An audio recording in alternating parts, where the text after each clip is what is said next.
Okay, we had some interesting clock management by Kyle Shanahan. That's a sentence that you've certainly heard before. This is these situations. So there's a minute and 19 seconds left for the 49ers on a second down and 5. The 49ers hand the ball off to Christian McCaffrey, who makes a move, does his best, sets up a third down and a 2 situation, and I pause the clock here. This is how much time is left. A minute and 14 seconds left and 3 timeouts. You're in this weird situation because you have a third down coming up, and you don't know if you're going to convert it or not, and certainly the last thing you want is to give the Packers, another chance. It makes sense to be thinking this way, and to some degree, I give the 49ers credit for thinking this way.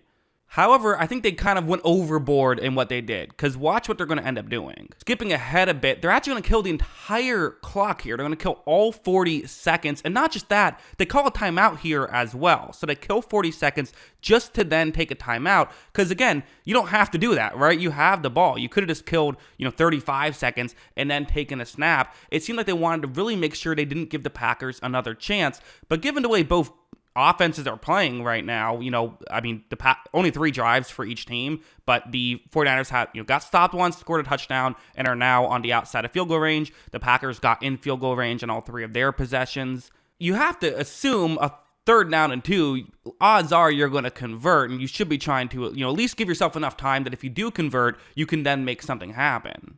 Later on, you would see Purdy would hit McCaffrey on a check down, which was a bad decision. The Packers had to then hurry up to spike the ball. So instead of it being if you had an extra timeout or if you had more time, you wouldn't have had to spike it. That set up a third down instead of a second down. They didn't convert on the third down, so they ended up kicking a field goal on fourth down.